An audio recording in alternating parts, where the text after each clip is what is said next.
이제 본격적으로 재료역학에 대해서 얘기를 하게 되는 것 같아요. 그래서 재료역학 가장 첫 번째 단원인데, 기본적인 거죠. 제가 오리엔테이션도 말씀드렸지만, 재료역학에 있어서 가장 기본적인 어떤 이론에 대한 얘기들, 그런 것들은 다 1단원에서 나오게 됩니다. 지금 할 요 단어에서 나오게 될 거고요. 그래서 오늘 수업 제목은 로드하고 스트레스하고 그다음에 스트레인 이렇게 나왔는데, 스트레스라는 게 응력이고요. 로드는 힘이죠. 그래서 힘, 응력, 그 다음에 스트레인은 변형률. 그래서 힘, 응력, 변형률. 재료역학에서 다루는 가장 중요한, 가장 기본적인 것 세 가지. 힘, 그리고 응력이라는 거, 그리고 변형률이라는 거. 이 세 가지에 대해서 배우시게 될 겁니다.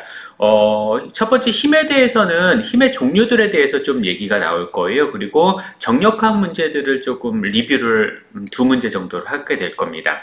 그 다음에 스트레스 응력에서는 이제 응력에 대한 거를 다룰 텐데, 이제 응력을 어떻게 계산을 하시는지, 응력의 개념이 뭔지 그런 것들 나오시게 될 거고요. 그 다음에 응력은 다시 크게 나누면 두 가지로 나눠요. 하나는 수직 응력, 노멀 스트레스라고 하는데요. 수직 응력, 그 다음에 또 하나는 전단 응력, 쉬어 스트레스. 이렇게 두 가지로 나누게 되는데, 쉬어까지 나갈 수 있을지는 모르겠어요. 오늘 자료는 준비는 해놨는데, 시간을 봐서 쉬어까지 나갈 수 있으면은 쉬어까지 하고요. 쉬어까지 나갈 수 없으면 그냥 노멀 방향에 대한 것만, 수직 방향에 대한 응력만 따져주도록 하겠습니다. 네, 스트레이트도 마찬가지로 두 가지 방향,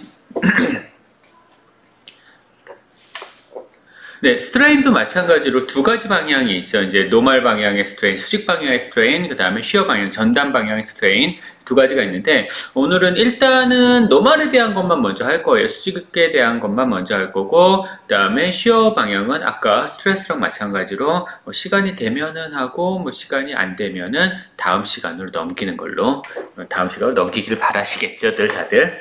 예, 그래서 그거에 대한 얘기가 쭉 나오시게 될 것 같습니다. 그럼 본격적으로 수업을 좀 시작을 하도록 할게요. 옆에는 트러스 구조인 것 같네요. 그림은 트러스, 방송국에 있는 트러스 구조의 안테나인 것 같습니다. 트러스 구조에 대한 얘기는 우리 2단원에서 추궁력 할 때 많이 나오시게 될 거예요. 다음 단어죠. 다음 단어에서 추궁력 할 때 트러스 구조는 좀, 트러스 구조가 나오진 않고요. 트러스 구조와 같은 그런 물체들에 대해서 다루시게 될 겁니다.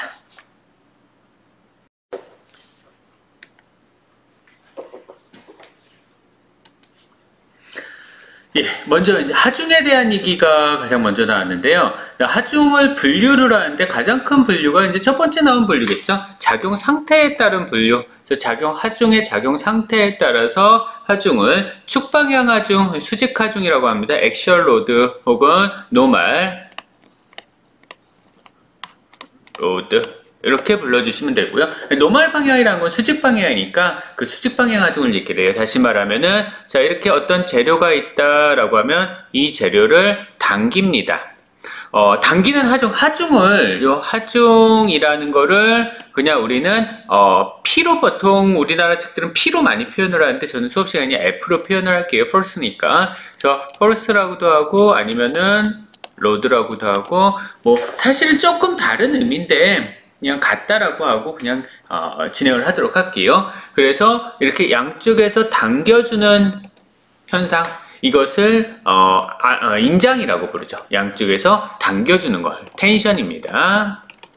우리 장력, 텐션은 장력할 때 텐션이 가장 먼저 나왔었어요. 그래서 텐션이라는 의미는 양쪽에서 잡아당긴다 할 때, 이게 면적입니다. 하중을 받는 면적이에요. 하중을 받는 면적에 수직 방향으로 당겨준다. 추궁력 중에서, 축하중 중에서 이것을 인장하중이라고 부릅니다. 그래서 텐션 로드 혹은 그냥 인장하중 이렇게 불러주시면 되고요. 자, 그게 아니고 반대로 눌러줄 수도 있죠. 양쪽에서 꾹 하고 눌러줄 수도 있어요. 자, 이것을 이때 누르는 하중, 이것을 압축이라고 하죠. 이렇게 눌러주는 것을 컴프레션, 예, 이렇게 불러줍니다. 그래서 텐션, 컴프레션, 텐션 로드, 컴프레션 로드 이렇게 불러주시면 돼요. 그래서 하중을 표시를 할 때도 그냥 첨자를 FT 이렇게 하면 인장이구나, 텐션이구나. 그 다음에 FC 그러면 컴프레션이구나 이렇게 불러주시면 될 거예요. 자, 그게 아니고 전단이라는 말이 있어요. 쉬어라는 말이 있습니다. 전단이라는 말은 뭐냐면은 재료가 이렇게 있을 때 이 재료의 하중을 이렇게 가해주는 거예요. 서로 어긋나게 가해주는 겁니다. 이렇게 어긋나게 가해주는 그러한 것을 전단이라고 불러요. 전단을 shear라고 합니다. shear load라고 부르죠. 그래서 F에 S라고 하면 shear force구나, shear load구나 이렇게 생각을 해주시면 돼요. 그러니까 하중을 작용 상태에 따라서 가장 중요합니다. 작용 상태에 따라서 가해주는 게 가장 중요한데 작용 상태에 따라서 세 가지 우리 재료역학에서는 작용 상태에 따라서 분류하는 게 가장 중요해요. 그래서 작용 상태에 따라서 인장응력, 텐션 그 다음에 압축응력, 컴프레션, 그 다음에 전단응력, 쉬어 이렇게 세 가지로 구분을 해주시면 돼요. 그러니까 이런 얘기가 되는 거죠. 종이가 있으면 자 이렇게 종이가 있다. 종이가 있으면 인장은 당기는 겁니다. 저 이거 아니면 안 돼. 다른 거 해야 되는데 다른 종이 좀 없을까? 예 여기 있다. 저 종이 하면 안 돼요. 명함이니까. 자, 이따 왜 안 되는지 알 거예요. 자, 재료가 이렇게 있어요. 재료가 있으면은 인장은 당기는 거예요. 양쪽에서 당기는 겁니다. 그 다음에 압축은 양쪽에서 누르는 거예요. 누르면 얘는 이렇게 구부러지죠. 그래서 이 재료는 종이라는 재료는 압축을 가하면 줄처럼 구부러집니다. 그래서 종이로는 압축을 할 수가 없어요. 종이로는 이렇게 누를 수 없잖아요. 얘를. 그래서 압축은 보통 이러한 재료들을 양쪽에서 이렇게 눌렀을 때 그런 경우가 압축. 인장은 잡아당겼을 때가 인장 이렇게 보시면 돼요. 그러면 전단이라는 건 뭐냐면 전단은 재료를 하중을 반대 방향으로 서로 반대 방향으로 어긋나게 가해주는 거예요. 이렇게 어긋나게 가해주는 겁니다. 그래서 얘가 재료가 하중을 어긋나게 그러면 이 재료가 어떻게 되냐? 이렇게 되죠. 이게 전단이에요. 찢는 거죠. 그래서 찢어주는 전단이라는 거는 잘 모르겠어요. 자, 이것을 전단이라고 생각을 해주시면 됩니다. 재료를 찢어주는 거. 그러니까 인장은 당기는 거, 그 다음에 압축은 누르는 거, 전단은 찢는 거. 그러면 여기서 한 가지 번외로 말씀을 드리는데요.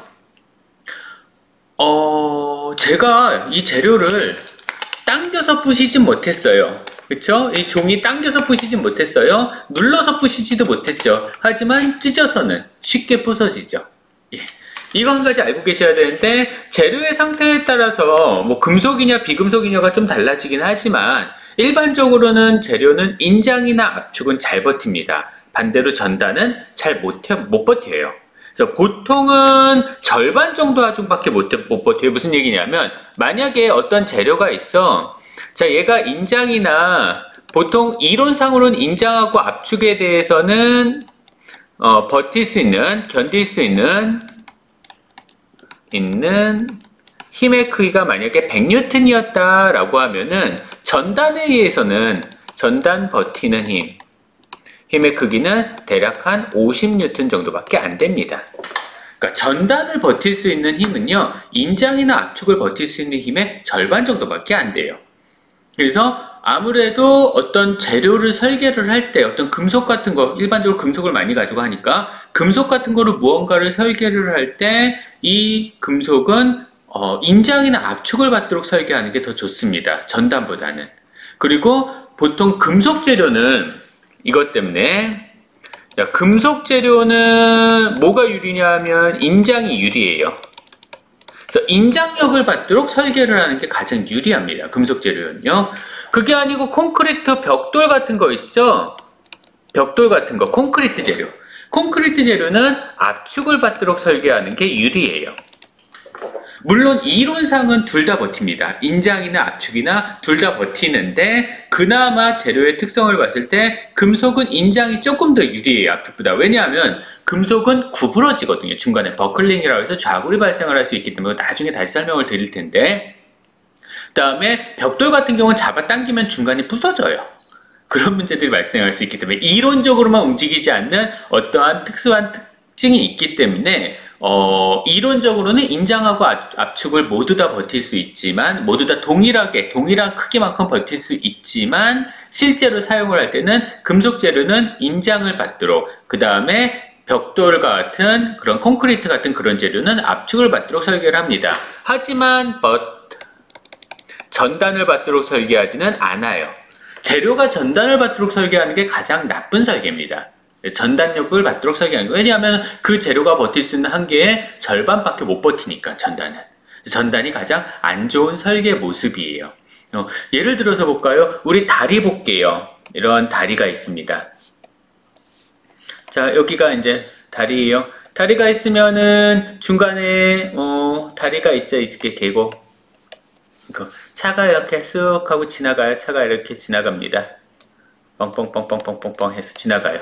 자, 이때 이 다리는 무슨 하중을 받아요? 다리는 아래쪽 방향으로 누르니까 전단 하중을 받게 됩니다. 이런 경우에는요. 자, 근데 다리 중에요. 어떤 다리가 있냐면 이 다리가 있어요. 가운데 큰 기둥이 붙어져 있고요. 그 다음에 이렇게 와이어로, 케이블로 당겨져 있어. 죄송합니다. 케이블을 이렇게 연결해 놨어요. 우리 현수교라고 부르는 거 있죠? 서해대교 같은 거. 서해대교나 아니면은 뭐 인천공항 가는데 가는 그 인천대교라든가 인천대교죠? 그런 것들이 이렇게 있습니다. 이 현수교라고 불러요. 자, 현수교는 누가 이 다리를 지탱을 하는 거냐면 사실 여기 있는 이거는 이 기둥은 서브고요. 실제로 이 다리의 이 상판이라고 합니다. 이 콘크리트 상판을 지지하고 있는 거는 여기 있는 케이블들이에요. 케이블들에 의해서 상판을 지지합니다. 케이블이 뭔지는 알죠? 그쵸? 철사를 꽈는 거. 철사를 꽈서 이제 줄처럼 만드는 게 그 케이블인데 케이블을 이용해서 상판을 버텨준다는 얘기야. 그러면 이때 이 케이블은 무슨 재료예요? 금속 재료죠. 그리고 이 금속 재료가 어떤 하중을 받고 있는 거예요? 위에서 매달려져 있고 그 다음에 밑에 있는 상판을 잡고 있으니까 양쪽에서 어떻게 하게 돼? 이 금속 재료를 잡아 당기게 되겠죠. 즉, 이 금속 재료는 인장 하중을 받게 되는 겁니다. 그래서 인장을 받도록 설계를 하는 그러한 예시라고 보시면 돼요. 이거는요.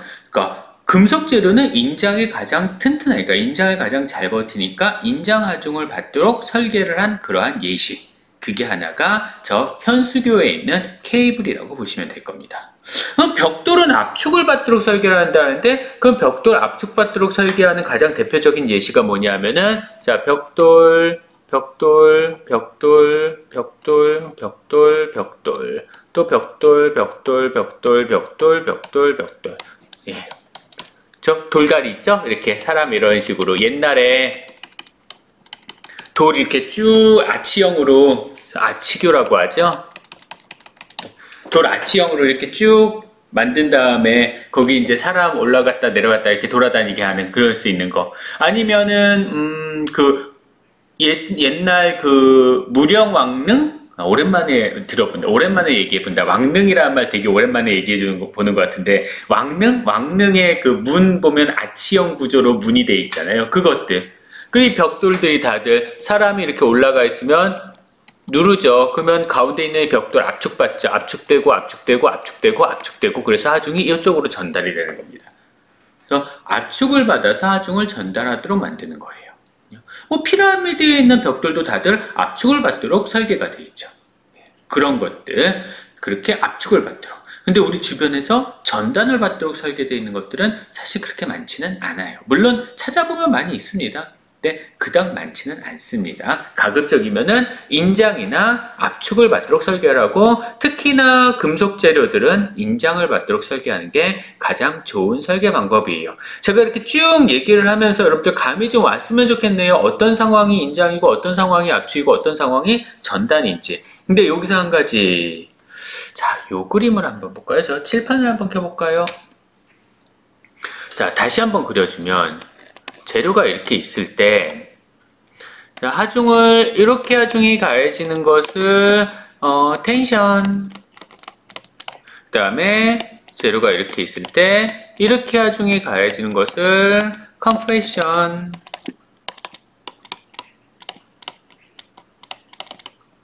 그 다음에 재료가 이렇게 있을 때 아까는 전단을 여기다가 이렇게 그렸는데요. 제가 위에다가 안 그릴게요. 밑에다가 한번 그려볼게요. 이렇게 있으면은 하중을 이렇게 가는 거 쉬어 이렇게 나왔습니다. 자, 그러면 조금 헷갈리실까요? 뭐가 다를까요? 즉 압축이랑 전단이 뭐가 다를까? 이거 되게 중요합니다. 압축이랑 전단 지금 인장은 다르다는 거 알겠어. 텐션은 다르다는 거 저거 모르면 안 되죠. 저거 모르면 다 알겠죠. 근데 압축하고 전단은 도대체 뭐가 다를까라고 생각을 해주셔야 돼요. 이거 반드시 구분을 해주셔야 됩니다. 자, 압축하고 전단은 뭐가 다르냐 하면요. 이렇게 생각해 주시면 될 것 같아요. 자, 얘는 예시가 뭐가 있냐면 니퍼라는 게 있어요. 혹시 여러분들 니퍼라는 게 뭔지 알까요? 철사 자르는 니퍼 말고 손톱깎이. 예, 이게 압축입니다. 제가 지금 제 책상에 손톱깎이가 하나 있네요. 예, 손톱깎이가 압축이에요. 상상 한번 해보세요. 손톱깎이가 어떻게 생겼는지, 어떻게 재료를 잘라주는지, 여러분들 손톱을 어떻게 잘라주는지. 자, 그 다음에 전단의 가장 대표적인 예는 뭐냐 하면요, 가위예요. 그럼 여러분들 지금 잘 이해 안 되면은 한번 가위랑 그 다음에 손톱깎이랑 갖다 놓고 한번 뭔가를 잘라봐요. 종이를 한번 잘라보세요. 그러면 손톱깎이는 재료가 이렇게 있을 때 칼날이요. 재료가 있을 때 칼날이 이렇게 가해져요. 위에 칼날, 밑에 칼날 이렇게 가해지죠. 그 다음에 가위는 재료가 있을 때 칼날이 이렇게 가윗날, 이렇게 가윗날이 갑니다. 날의 크기, 날의 모양이 달라요. 요따구로 얘기하시면 안 되고요. 날의 모양이 달라요. 아, 그러시면 안 돼요. 제가 맘상이에요. 날의 모양이 달라요. 라고 얘기를 하면은, 잘못했다. 예. 자, 손톱깎이도 날의 모양이 이렇게 될 수 있는 거니까. 자, 뭐가 다르냐? 하중을 여기서 가고 여기서 가죠. 일치해요. 하중선이 일치합니다. 자, 얘는 가위는 하중을 여기서 가고 여기서 가죠. 하중선이 일치하지가 않아요. 보세요. 가위는 해서 할까요? 가위는요 어긋나잖아요. 이렇게 가위날이 서로 두 개가 어긋나죠. 이런 식으로. 그 다음에 손톱깎이는 만나죠. 이렇게 뚝 만나죠. 예, 그 차이예요. 그러니까 여기 보시는 이 손톱깎이 같은 경우는 두 개가 날이 잘 보일까? 예, 이렇게 하면 예, 됐다. 자, 날이 두 개가 만나요. 만납니다. 그 다음에 여기 보시는 이 가위 같은 경우는 날이 두 개가 어긋나죠. 이렇게 보여야 될까? 예. 어긋나죠, 두 개가. 뭐 가위를 안 보신 분들은 한 번도 없을 테니까. 자, 이런 식으로 어긋나게 됩니다. 그래서 다시 칠판으로 넘어가면요. 힘선이 두 개가 만나게 되면은 압축이에요. 힘선이 두 개가 만나는 게 아니라 어긋나게 되면은, 비껴나가게 되면은 그러면은 전단입니다. 그렇죠? 얘는 힘선이 일치한다. 그 다음에 얘는 힘선이 어긋난다. 저기 평행이라는 말 나와 있을 텐데 그런 뜻으로 생각을 해주시면 될 것 같아요. 평행. 그래서 어긋나 있으면 전단, 그 다음에 일치하면 압축. 이렇게 구분을 각각 해주시면 좋을 것 같습니다. 그러면 이해하시기가 조금 더 편하실 것 같아요. 그래서 인장, 압축, 전단. 인장, 압축, 전단. 힘은 세 가지 종류, 인장, 압축, 전단 이렇게 세 가지 종류가 있고요. 인장이야 뭐 당연히 기억하시겠지만 힘선이 일치하면은 그러면 그것은 압축이구나. 그 다음에 힘선이 어긋나 있으면, 평행하지만 어긋나 있으면 그거 전단이겠구나. 그렇게 구분을 해주세요. 그러면 이랬을 때 뭐가 달라지냐 하면 면적이 달라집니다. 면적은 이따 응력할 때 다시 얘기를 하도록 하지요. 자, 그 다음에 작용 속도에 따라서 분류를 하면요. 정화중이라는 게 있고 동화중이라는 게 있는데 정화중 정지 상태라고 했는데 정지 상태가 아니고요. 정화중이라는 거는 동화중 움직이면서 가야지 나죠. 제가 이거 강의 노트 바꾼다고 해서 진짜 안 바꿨네요. 죄송합니다. 예, 아니고요. 정화중은 뭐냐 하면은 하중의 크기가 일정한 게 정화중이고요. 동화중은요. 하중의 크기하고 방향이 변화하는 게 동화중이에요. 죄송합니다. 제가 강의 노트 잘못했어요. 자, 정화중은 하중의 크기하고 방향이 일정한 거. 크기 플러스 방향까지 변하면 안 돼. 동화중은 얘네들이 변하는 게 동화중. 우리 재료역학에서는 동화중을 다룰 리가 없겠죠. 당연히 동화중을 안 다루죠. 제가 그랬잖아요. 재료역학에서는요, 여러분들이 무슨 어떤 재료역학의 커다란 업적을 남길 것도 아니고요. 그냥 컴퓨터로 계산하는 것보다 좀 더 빠르게 계산할 수 있는 것만 계산하실 수 있으시면 되는 거예요. 그러니까 동화중 같은 거는 컴퓨터로 계산하시면 훨씬 더 편합니다. 손으로 계산하실 일 없어요. 여러분은 정화중만 다루시게 될 겁니다. 물론 용어는 알고 있어야 되겠죠. 동화중에서도 반복하중, 교본하중, 충격하중 이렇게 세 가지가 있습니다. 반복하중은요, 한쪽 방향으로 일정하게 하중이 반복되는 것을 반복하중. 그 다음에 교본하중은 하중의 크기하고 방향이 교대로 변화하는 하중을 교본하중. 충격하중은 한번 쾅 하고 때리는 게 충격하중. 자, 재료가 있으면요. 반복하중은 이게 반복하중이에요. 자, 위에서 아랫방향으로 한 번 하중을 줬죠. 또 한 번 하중을 줬죠. 또 한 번 하중을 줬죠. 또 한 번 하중을 줬죠. 이게 반복하중입니다. 계속 같은 방향으로 하중을 계속 주는 거야. 이게 반복하중이에요. 그러면 교본하중은 뭐냐?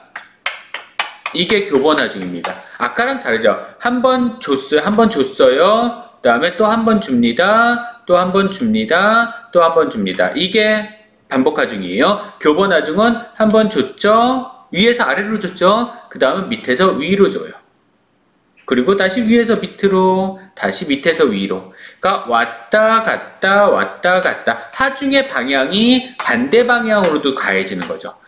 반복하중은 한쪽 방향으로만, 교본하중은 한쪽 방향이라 반대 방향. 이렇게. 이게 교본하중. 이렇게 구분해 주시면 됩니다. 충격하중은 때리는 거, 이렇게.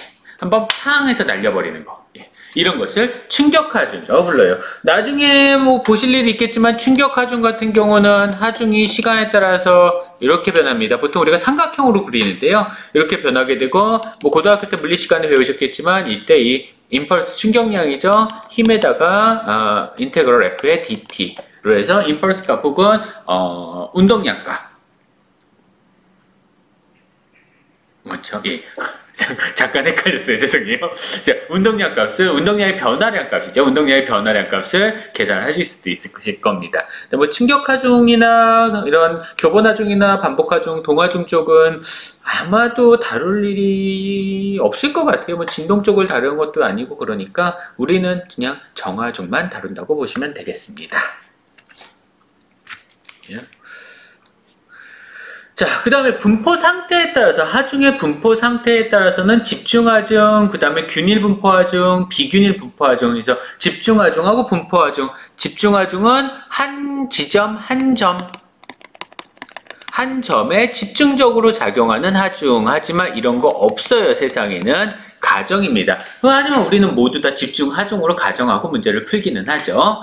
그 다음에 분포하중은 어느 한 구간에 걸쳐서 작용하는 하중을 분포하중이라고 하는데, 비균일 분포하중은 다룰 일이 없을 거고요. 우리 균일 분포하중은 다뤄요, 나중에. 그래서 우리는 집중하중하고 균일 분포하중만 다루는데, 자, 우리 하중이라는 거, 하중이 로드고요. 그 다음에 힘이 포스. 이렇게 보통 얘기합니다. 하중은 이제 중력의 개념이 들어가 있는 거예요. 중력의 개념이 조금 추가돼서 우리 하중이라고 부르는 건데, 중력의 개념이 없는 상황도 생기죠. 그래서 그냥 force라고 그냥 합쳐서 해주셔도 상관은 없습니다. 자, 얘네들 기호로는 힘 F로 표현을 하죠. 그 다음에 단위는 뉴턴 단위를 쓰죠. 혹은 킬로그램 포스 단위를 쓰는데, 여러분들 킬로그램 포스 단위는 가급적이면 요즘에는 옛날에는 많이 썼는데 지금은 거의 사용하지 않으니까요. 그냥 뉴턴 단위로, 우리 시험 보실 때도 여러분들 뉴턴 단위로 계속 쓰실 겁니다. 1kg 포스가 나왔으면 그거 그냥 10뉴턴으로 계산을 해주시면 될 거고요. 그래서 집중하중 같은 경우는 F는 만약에 10뉴턴이다 이렇게 해주시면 돼요. 근데 분포하중은 하중이 뉴턴 단위로 나오지 않고요. 얘는 분포하중 F다라고 하면 이거는 10뉴턴 per 미터 이렇게 나와 있어요. 보통 이런 식으로 줍니다. 그러면 이거 도대체 무슨 얘기냐면 1m당 10뉴턴 쭉 퍼져 있다는 얘기예요. 1m당 10뉴턴 퍼져 있습니다. 길이 방향에 대한 거죠. 나중에는 이제 면적에 대한 분포하중, 우리는 2차원만 다루니까 면적에 대한 분포하중은 나오진 않겠네. 만약에 면적에 대한 분포하중이 나온다면, 만약에 분포하중이 10N/m 제곱이라는 얘기는 무슨 얘기냐면 1m 제곱당 10N이에요.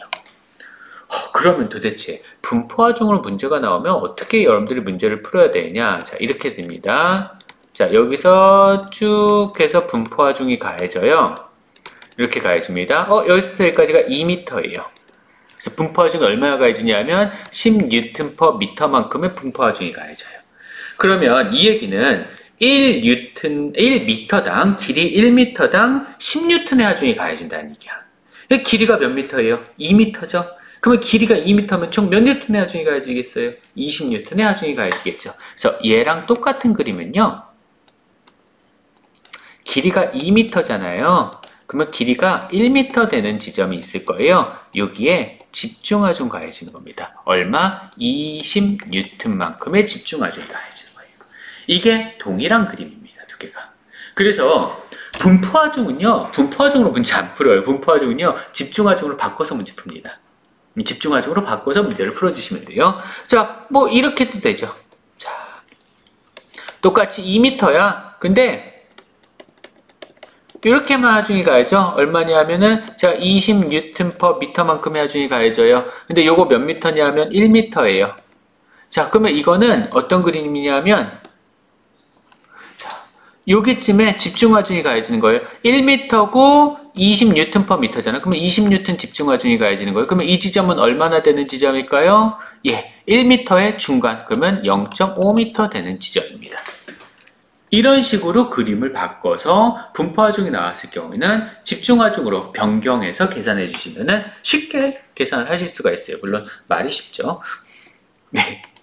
자, 이렇게 보시면 될 겁니다. 자, 여기 예제가 하나 나왔는데 예제를 한번 볼게요. 요건 한번 풀어볼게요. A, P인 지지점에서 모멘트 MA가 작용하고 B점에서 경사중 FB 그 다음에 이렇게 돼 있다라고 했습니다. Q만큼의 분포하중이 가해진대요. 지금 값은 주어졌으니까, 모멘트 토크, 우리 토크 쓰기로 했으니까 토크. 그래서 A 지점에서 토크가 얼마냐면 380Nm만큼의 토크가 이렇게 가해지는 거고요. A 지점에서. 그 다음에 FB 값이 얼마냐면 200N이에요. 이거 내가 좌표축을 X, Y로 잡으면 X축도 아니고 Y축도 아니니까 X축하고 Y축 이렇게 나눠야 되겠죠. 그러면 435네요. 그러면 수직방향의 성분은, 수직방향 성분은 200 곱하기, 수직방향이니까 3이 수직방향이죠. 5분의 3. 수평방향은 200 곱하기 5분의 4. 요게 수평방향 성분이니까. 그 다음에 Q 값이 얼마냐면 160N/m. 160N/m. A 값이 3m, B 값이 2m라고 했어요. 그러면 2m에 160N, 2m에 160N/m니까 얘를 집중하중으로 바꾸고 싶으면은 160N/m 곱하기 2m래잖아요. 얼마예요? 320N의 집중하중이 중앙에 이렇게 가해진다 라고 변경하시면 됩니다. 자, 그 다음에 여기 문제를 보시면요. 뭐가 있냐면 A점하고 B점에 지지점이 각각 있는데요. 지지점의 모양이 다르죠. 하나는 이렇게 돼 있고 하나는 지지점의 모양이 이렇게 돼 있어요. 요거 뭐냐 하면요. 롤러예요. 롤러가 있으면은 미끄러질 수 있다는 뜻이죠. 미끄러질 수 있으니까 이 C라는 지점은 수평 방향으로 미끄러질 수 있잖아. 프리하다는 얘기야. 그래서 수평 방향으로 프리하기 때문에 수평 방향으로 힘을 받으면은 그거 힘만큼 그냥 이동해 버려요. 그 힘을 버티는 발력이 발생하지 않아요. 그래서 이런 경우에 이 프리한 이 지점, 롤러가 달려져 있는 이 점은 수평 방향으로 프리하니까 X축 방향으로 프리하니까 X축 방향 발력은 0이라는 얘기입니다. 그러면 어느 방향? Y축 방향 발력만 발생을 해요. 이렇게 발생을 합니다. 근데 얘는 뭐냐면 이거 픽스라고 하거든. 픽스드. 고정이 돼 있다는 얘기야. 고정이 돼 있으니까 수평으로 힘을 받았으면 X축 방향으로 힘을 받았으면 X축으로도 발력이 생겨야 돼요. Y축 방향으로 힘을 받았으면 Y축 방향으로도 발력이 생겨야 됩니다. 그래서 RA의 X방향 발력, RA의 Y방향 발력이 모두 다 발생을 합니다. 뜬금없이 웬 X방향 발력이에요? 요거 생각해 보세요. X방향 발력이 있어야 되겠죠? X방향 발력 없으면 안 되잖아. 저는 때문에. 저거랑 똑같겠네. 생겨야 되죠. X방향 반력이 발생을 합니다. 자, 우리 칠판으로 넘어가서 한번 그러면 문제를 풀이를 해보도록 할게요. 자, 자유물체도를 먼저 한번 그려보죠. 전체 길이가 5m짜리 보가 되고요. 자, 이 지점의 모멘트 380인가요? 예, 380 뉴턴 미터만큼의 모멘트 발생을 하고요. 그 다음에 3m 되는 지점이니까 여기네, 여기에 죄송합니다. 다시요. 200에다가 곱하기 5분의 3. 그러면은 4, 30이 120뉴턴이네요. 다음에 여기서 수평 방향으로 200 곱하기 5분의 4, 5분의 4 하면은 160뉴턴 나오겠죠. 나무판자 자체 무게 없네요. 예, 나무판자 자체 무게가 안 주어져 있으니까 안 주어졌으면 그냥 없다고 보시면 됩니다. 그 다음에 Q에 대한 분포하중이 집중하중으로 변경시켜주면은 집중하중은 320뉴턴 이렇게 나와주시면 되고요. 자, 그랬을 때 A 지점에서의 발력은 RA의 X, RA의 Y, B 지점에서의 발력은 C 지점에서의 발력은 RC의 Y, 요것밖에 없어요. 미지수 3개, 방정식 3개 만들어져야 되겠죠. 3개 나올 것 같은데요. 자, 보겠습니다. 물체가 받는 X축 방향 힘들의 압력 RA의 X 마이너스 160 이퀄 0. 바로 나왔다. X방향 발력은 160뉴턴. 자, 그 다음에 Y방향은 RAY, 그 다음에 플러스 120, 플러스 RC의 Y, 마이너스 320, 이퀄 0. 요건 바로 안 풀리겠네요. 두 가지가 있으니까. 자, 그 다음에, 모멘트, 토크. 자, 토크 어디를 회전 중심을 줄까? 여기를 줄까? 여기를 줄까? 여기를 줄까? 이 문제 같은 경우는 어디를 주든 상관없을 것 같아요. 자, 그냥 여기를 회전 중심으로 줄게요. A라는 지점을 회전 중심으로 줄게요.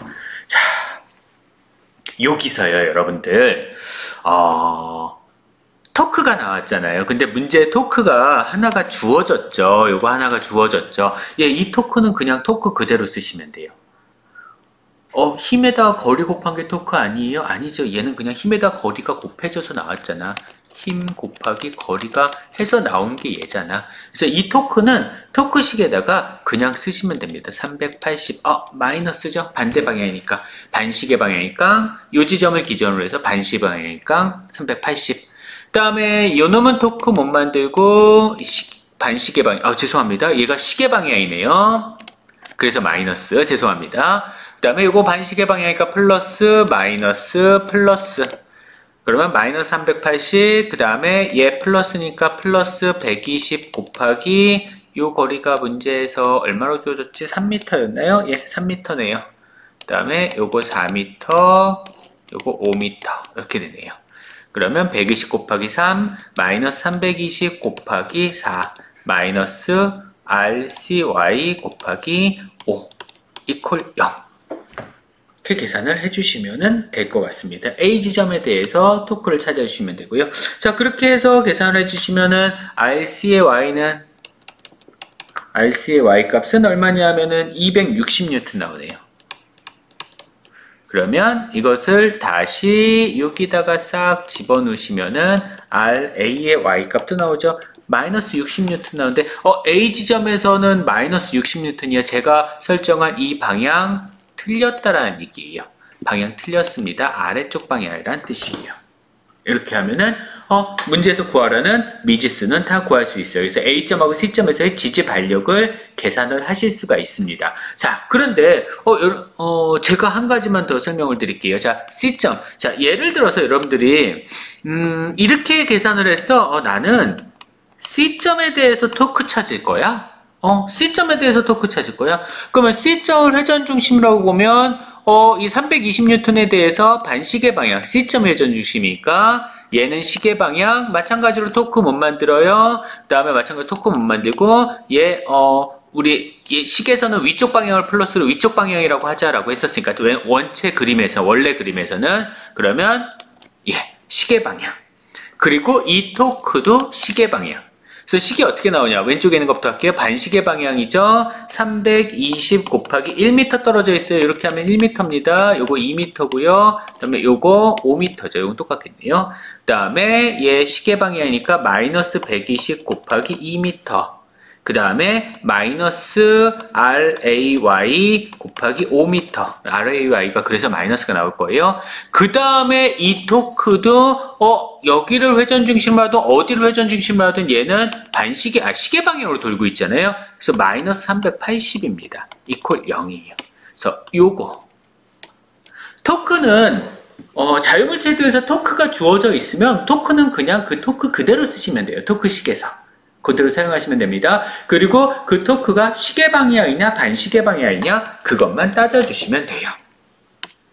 자, 그러면 이제 A점, B점, A점, C점에서의 반력은 찾았고요.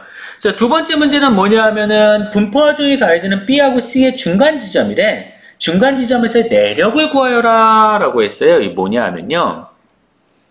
하중이라는 건 전달되어 가는 거잖아요. 재료를 통해서 전달되어 가는 거니까 그 재료를 통해서 전달되어 가는 내부의 힘이 얼마겠느냐. 자, 여기서 하중이 이렇게 Y방향이니까 이렇게 위쪽 방향으로 이렇게 전달되어 갈 텐데 그 전달되어 갔을 때 이 지점에서의 하중이 얼마겠느냐라고 물어보는 겁니다. 그러면요. 이거는 어떻게 그리시면 되냐면요. 뭐 복잡할 건 없습니다. 똑같아요. 자, RA의 X가 얼마냐면 160N이었어요. RY가 아래쪽 방향이죠. 위쪽 방향이 아니라 자, 얘는 아래쪽 방향. 아래쪽 방향 하중이고요. 아래쪽 방향으로 RAY가 60N. 그 다음에 여기 두 개. 위쪽 방향으로 120N. 그 다음에 160N. 그 다음에 RCY가 위쪽 방향으로 260N. 근데 제가 분포하중을 안 그렸거든요. 여기 분포하중을 한번 그려볼게요. 자, 분포하중이 여기서부터 이렇게 가해집니다. 여기도 분포하중이 이렇게 가해지죠. 분포하중이 얼마냐 하면 160Nm/m예요. 분포하중이 160Nm/m입니다. 160Nm/m인데 요거 몇 미터죠? 1m예요. 1m면 1m만 그리시면 돼요. 이거 1m입니다. 1m만 그리시면 돼요. 그래서 이거 합치면은 중간에 이렇게 가해진다. 얼마? 160N 가해진다. 1m니까 이것도 중간에 이렇게 가해진다. 160N 가해진다. 이렇게 되는 겁니다. 이런 식으로 나와주시면 돼요. 그러면 이 노란색은 지워주셔도 됩니다. 물론 거리는 중간 지점이니까 0.5m 이렇게 되죠. 0.5m. 자, 그랬을 때 요 지점이에요. 중간 지점, 요 지점. 요 지점에서 내력이 어떻게 되냐는 거야. 그러면 이 내력은요, 뚝 잘랐을 때 힘을 서로 주고받는 거거든요. 그러니까 여러분들 이 재료를 잘랐을 때 힘을 서로 이 부분하고 이 부분이 서로 주고받았다라고 생각을 해주시면 돼요. 그러면 이때 주고받는 힘의 크기가 어떻게 되냐? 자, 보시면은 X축 방향으로는 힘을 주고받지 않습니다. 왜냐하면은 지금 보시는 바와 같이 얘랑 합쳐서 0 됐잖아요. 자, 이 그림상으로도 X방향 힘들의 합력, 얘도 X방향 힘들의 합력 0 돼야 돼요. 이 그림상에서 Y방향 힘들의 합력 0 돼야 됩니다.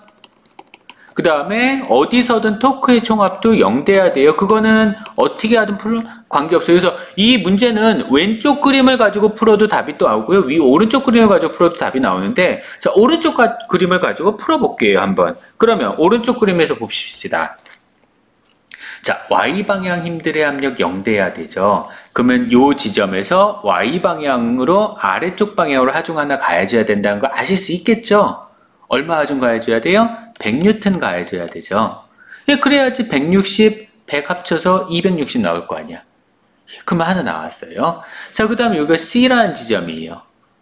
C라는 지점입니다. 자, C라는 지점을 기준으로 했을 때 토크도 0이 돼야 돼. 그러면 C라는 지점을 기준으로 했을 때 토크가 얘 160이잖아. 요거 0.5m죠?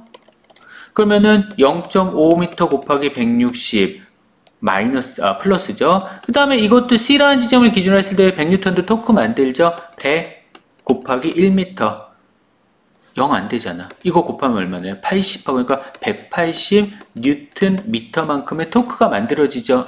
예, 토크가 만들어지죠. 어디로? C점을 기준으로 했을 때 반시계 방향으로 이만큼의 토크가 만들어진다는 얘기야. 반시계 방향으로. 그러면은 근데 토크의 총합도 0이 돼야 되잖아. 그러려면은 여기에 뭐가 만들어져야 된다는 얘기? 시계 방향으로 토크가 만들어져야 된다는 얘기죠. 얼마만큼? 180 뉴턴 미터만큼의 토크가 만들어져야 됩니다. 그래서 여기서 마이너스 180 해서 0이 나오셔야 돼요. 그러니까 내력을 찾아라 라는 얘기는 내부에 전단하중이나 인장하중이나 토크가 있거든요. 재료를 잘라보면은 그 재료 내부에 가야지는 전단하중, 임장하중, 토크를 찾으시라는 얘기예요. 그러면은 반대 방향에 있는 이 반대쪽에 있는 부분에는 오른쪽 부품이 아래쪽 방향으로 100N의 내력을 받았으니까 얘는 위쪽 방향으로 100N의 내력을 받습니다. 그 다음에 시계 방향으로 180Nm만큼의 토크를 받았으니까 여기서는 반시계 방향으로 180Nm만큼의 토크를 받아요. 그래서 두 개를 합친 총합이 0이 되셔야 됩니다. 그러면 그게 맞는지 한번 그려볼까요? 자, 왼쪽 부분을 가지고 물체가 받는 Y방향임들하면요. Y방향, 이렇게가 Y죠. 그러면 위쪽 방향 120 플러스 100 마이너스 160, 마이너스 60, 예, 이퀄 0 되는 거 확인됐죠? 자, 토크, A지점을 토크로 잡을까? A지점에 대해서 회전 중심으로 잡으면은 반시계 방향 죄송합니다. 시계 방향, 반시계 방향, 반시계 방향. 그럼 반시계 방향 120 곱하기 3m. 요거 3m였어요. 그 다음에 마이너스 160 곱하기 3.5m. 그쵸? 요거 0.5니까 3.5m. 그 다음에 마이너스 100 곱하기 4m. 플러스죠. 플러스. 그다음에 플러스 180 해서 이거 0 되는지 확인해 주시면 되죠. 플러스가 0 되나 이거? 123 그러면 360 플러스 400 플러스 180 마이너스 160 곱하기 3.5 이렇게 나오시게 됐네요.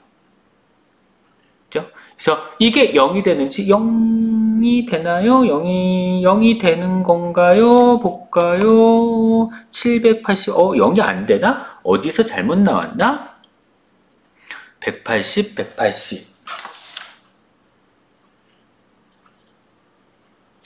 제가 하나 빼먹었죠? 여기 0이 안 됐네요. 예, 여기 380Nm가 하나 빼먹었네요. 죄송합니다. 그러면 마이너스 380 이렇게 나오겠네요. 그러면 0 나오겠지? 예, 맞네요. 0 나오네요. 예, 이런 식으로 해서 계산을 해주시면 돼요. 그래서 내력을 찾아주신 겁니다. 지금 여태까지 한 번도 이런 거는 안 해보셨죠? 내력을 찾고 막 그런 것들 한 번도 안 해보셨어요. 근데 지금 한번 처음 해보시는 걸 텐데, 나중에, 밴딩 쪽으로 넘어가면은 좀 자주 하실 겁니다. 지금은 아직은 안 해보신 것들인데 여튼 이렇게 해서 내력을 찾을 수 있다라는 거 아마 보호에 대한 얘기 학기 말 정도 가면은 저렇게 내력 찾는 것들이 간단하게 좀 나올 거예요. 저런 형태로 내력을 찾아줄 수 있다라는 거 한 가지 예시로 봐주시면 될 것 같습니다. 한번 풀어보시고요. 죄송합니다. 자, 그 다음에 그림에서 보는 것 같이 계단식 원형축은 A 고정되고 비틀림 어쩌고 저쩌고 나왔대요. 자, A가 고정이 됐어. 자, 여기가 픽스 됐어. 그랬을 때 1900이네. 1900 뉴턴미터, 1000 뉴턴미터, 550 뉴턴미터만큼의 토크가 각각 찾았다. 라고 했을 때 여기 토크, 여기 내부 토크, 여기 내부 토크가 각각 얼마냐라고 문제에서 구하여라 라고 하는 겁니다. 내부 토크가 각각 얼마냐 라고 구하라는 거예요. 이 문제는 여기서 그냥 바로 문제를 풀어도 되는데요. 자, 이렇게 봉이 있으면요, 이쪽은 고정이 돼 있어요. 그 다음에 여기 1900 뉴턴미터. 자, 그래서 1900 뉴턴미터. 그 다음에 여기는 1000 반대 방향이죠. 뉴턴미터. 그 다음에 다시 같은 방향이니까 550 뉴턴미터. 자, 토크의 총합 0 돼야 되잖아요. 그러면 여기 맨 왼쪽에도 토크가 가해진다는 얘기죠. 얘네 두 개 1900이고 이건 1550이니까 얼마 모자르죠? 350 모자르네요. 350만큼 여기서 이렇게 가해지게 되겠죠. 350Nm. 그래야지 전체 토크의 총합이 0이 나오시게 될 겁니다. 350Nm만큼이 A 지점에서 가해지는, 요 A 지점에서 가해지는 토크가 될 거예요. 그러면 이제 A하고 B 뚝 자를까요? 자, A하고 B. 자, A 중간이야. B 어딘지 몰라? 자, 이렇게 잘라주시면 되겠네요. 그러면 A 지점에서 토크가, 요놈 반대니까, A 지점에서 이런 방향으로 350Nm 가해져요. 그러면 그 반대 방향은, 이렇게 도니까 그 반대로 돌아야 되겠죠. 그래서, 이렇게 토크가 가해져야 되겠죠. 반대 방향으로 350Nm. 여기 어딘가에 B 있겠죠. C 있고 D 있고. 관심 없어요? 안 그래도 돼요. 왜? 요거만 하면 되잖아. 편하게 되면 되지. 그러면 마찬가지로 C하고 D 사이도 쉽게 구할 수 있겠죠. C하고 D 사이도, 자, C.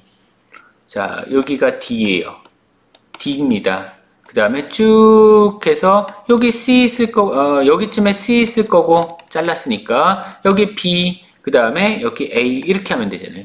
그러면 C 지점에서 이렇게 도는 게 550Nm면은 그 반대 방향으로 돌면 되겠죠. 반대 방향으로 550Nm. 그래서 토크의 A하고 B 사이는 350Nm. 그 다음에 토크의 C하고 D 사이는 550Nm. 그러면 이제 뭐만 찾으면 돼? BC 사이만 찾으면 되죠. BC 사이 한번 뭐 안 해도 되겠지만, 자, 여기가 B입니다. 여기 A예요. 왼쪽으로 자를게요. 그러면은 이렇게 도는 거 350Nm. 그 다음에 B 지점에서의 토크는 반대 방향으로 1900Nm. 뭐 남았어요, 그러면? 1550 남았죠? 1550 이렇게 돌겠네요. 1550Nm. 그래서 토크의 BC 사이는 1550Nm. 이렇게 해서 각각 계산을 해주시면 되는 그러한 형태의 문제가 되는 것 같습니다. 와, 무슨 로드 하나 얘기하는데 거의 1시간이 가는 것 같아요. 자, 이렇게 봐주시면 될 것 같고요. 예, 일단은 로드에 대한 얘기를 이렇게 넘어가도록 할게요. 예, 이제 그러면은 본격적으로 응력이라는 거를 다시 다뤄보도록 하죠. 응력이라고 얘기 안 하네요. 응력이요. 스트레스입니다. 자, 재료의 하중이 가해지면 그 하중에 대응하는 내부적인 저항력이 발생하고 재료역학에서는 이것을 응력이라고 한다라고 정의를 내렸어요. 뭐냐 하면은, 자, 이러한 재료가 있을 때 힘이 가해져요. 이거 단면적으로 A라고 합니다. 우리 압력이라는 개념 알죠? 예. 압력은 단위 면적당 힘이에요.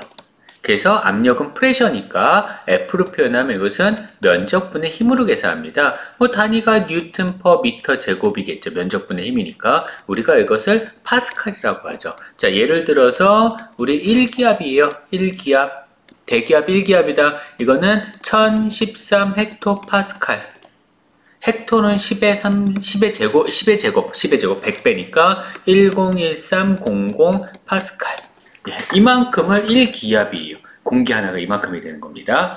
자, 그런데 이 압력은 어떤 재료가 있으면 재료의 외부에서 작용하는 거예요. 재료의 외부에서 작용을 하는 겁니다. 그러면 이 안에 내부는? 내부에서도 압력을 받겠죠. 내부에서도 없던 외부에서 가해진 힘 하중 F에 의해서 내부에서도 무언가 저항하는 압력이 생기게 될 거예요. 내부에서 발생하는 압력이 생길 거예요. 이것을 저항하는 압력이라고 얘기를 한 거고, 이 저항하는 압력이라고 하는, 즉 내부의 압력, 외부에서는 압력이라고 그냥 부르면 되는 거고요. 재료 내부에서 가해지는 압력, 그것을 응력이라고 부르는 거예요. 그래서 스트레스라고 하는 겁니다.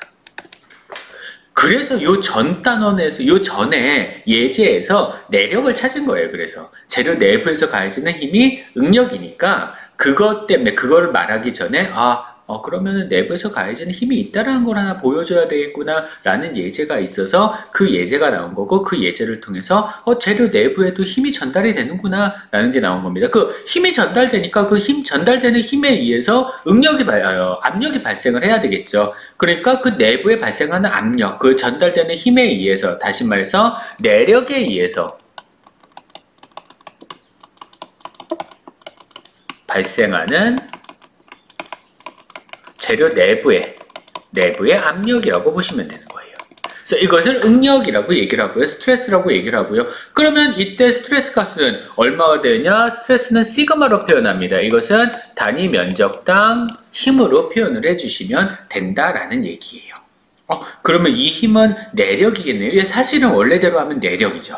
그래서 원래는 여기서의 힘은 내력이 돼야 돼요. 근데 일반적으로는 내력하고 외력이 동일합니다. 그래서 일반적으로 그냥 외력으로 계산을 해주셔도 무방해요. 왜냐하면은 외력이 여러 개가 있으면은 그거 합치면 되잖아. 그러면 그게 내력이 되는 거니까. 아까 그 문제에서도 자, 여기서 하중 이만큼 됐어요. 내가 여기 툭 하고 잘랐어. 하중 100N이었어. 그럼 여기 툭 하고 잘라지죠? 100N이었어요. 그러면 여기 내력 얼마였어요? 위쪽 방향으로 100N일 거 아니에요. 두 개가 같죠? 그래서 그냥 외력으로 계산을 해주셔도 무방할 거예요. 이렇게 응력이라는 것을 계산을 해주시면 되는 거고요. 자, 응력은 단위가 있죠. 우리 단위 조심하셔야 되는데요. 여러분들 이거 계산하실 때 단위는 다 맞춰주셔야 되는데, 힘은 단위를 뉴턴 단위를 씁니다. 힘은 단위를 뉴턴 단위를 쓰시면 돼요. 자, 면적은 단위를 우리가 길이 단위를 다 뭘 쓰냐 하면은 밀리미터 단위를 쓰잖아요. 그래서 면적은 단위를 밀리미터 제곱 단위를 쓰세요. 그러면 이거는 단위가 어떻게 나오냐 하면은 힘을 면적으로 나눈 거니까 뉴턴 퍼 밀리미터 제곱입니다. 근데 우리 기본 단위계는 뉴턴 퍼 미터 제곱이거든요. 근데 우리가 계산하시기 좀 편하시라고 뉴턴 퍼 밀리미터 제곱을 쓰시는 거예요. 그럼 뉴턴 퍼 밀리미터 제곱은 밀리미터가 10의 세제곱이잖아요. 10의 마이너스 세제곱 미터잖아요. 그래서 그걸 제곱하니까 10의 마이너스 6이 나와요. 그래서 얘는 똑같이 쓰면 10의 6 뉴턴 퍼 미터 제곱입니다.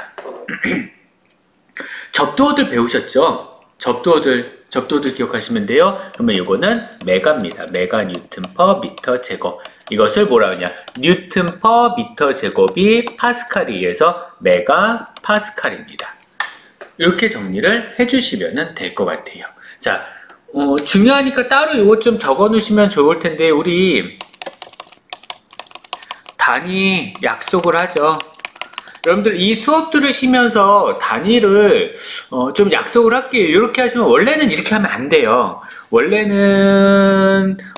해주셔야 되는 거, 오리지널로 해주셔야 되는 거는 어떻게 하냐면 SI 단위계를 써야 돼요. 근데 우리는 약속을 좀 다르게 할게요. 자, SI 단위계에서는 길이가 있고, 그 다음에 질량이 있고, 그 다음에 힘이 있습니다. 그리고 압력이 있죠. 압력하고 응력은 똑같을 거고요.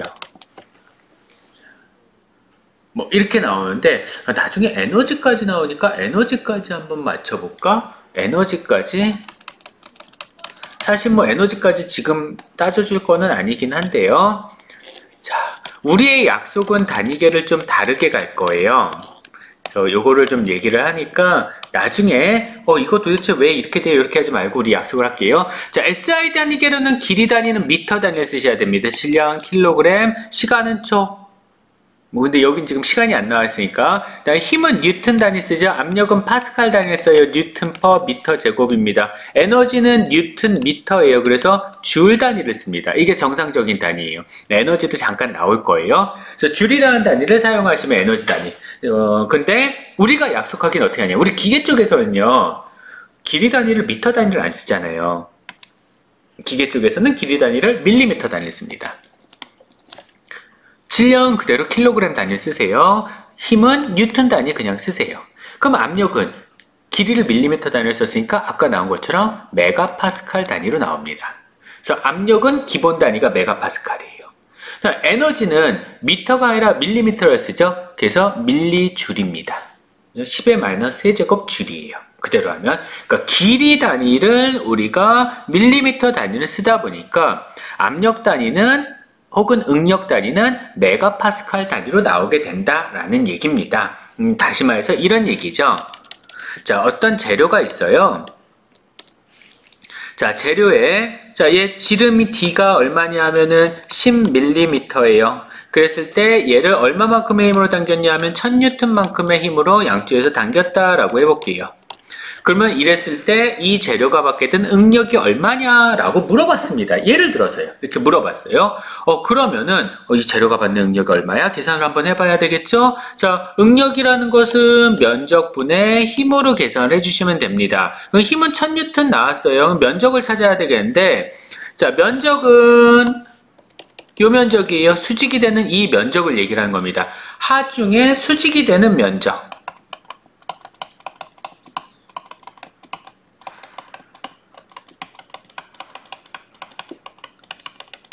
이것을 의미하는 거예요. 그래서 이 응력을 뭐라고 부르냐면 수직 응력이라고 부릅니다. 노말이에요.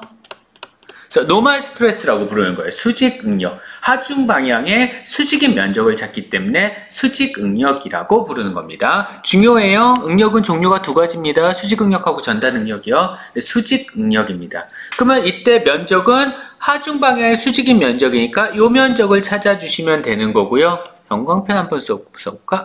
예. 이 면적. 자, 이러한 면적을 찾아주시면 되는 거고. 형광펜 처음 써봤어요. 자, 그러면은 그때 면적의 크기는, 원이잖아요. 원이니까 면적은 4분의 파이 d 제곱 혹은 파이 r 제곱 편하신 대로. 저는 주로 4분의 파이 d 제곱이라는 식을 많이 써요. 근데 여러분들은 뭐 파이 r 제곱이 더 편하면은 파이 r 제곱으로 계산하셔도 상관없고요. 자, 파이 곱하기 100. 10이니까 제곱하면 100 나누기 4 이퀄 78.5 나오네요. 78.5mm 제곱. 그러면 응력은 1000N을 뭐로 나눈 거야? 78.5mm 제곱으로 나눈 거죠. 나누기 78.5. 계산해 주시면 12.7 정도 나오나 봐요. 그러면 얘는 12.7 N per mm 제곱. 근데 단위를 얘를 쓰지 않는다고요. 이렇게 쓰신다고 해서 틀렸다? 아니에요. 맞아요. 괜찮아요. 이렇게 쓰셔도 되지만 응력은 그러면 12.7 N per mm 제곱을 쓰셔도 되지만 메가파스칼 단위를 쓰시면 좋다라는 거죠. 이렇게 바로 나온다는 겁니다. 그래서 힘은 바로 뉴턴 단위, 길이는 밀리미터 단위, 그래서 면적은 밀리미터 제곱 단위. 자, 여기 면적 하나 더 집어넣을까? 그러면은 면적은 밀리미터, 얘는 미터 제곱이죠. SI 단위계는 국제 표준은 우리는 밀리미터 제곱 단위. 그 다음에 응력은 메가파스칼 단위. 이렇게 쓰시면 됩니다. 아시겠죠? 이렇게 하면 응력을 계산해 주시는 게 되실 거예요.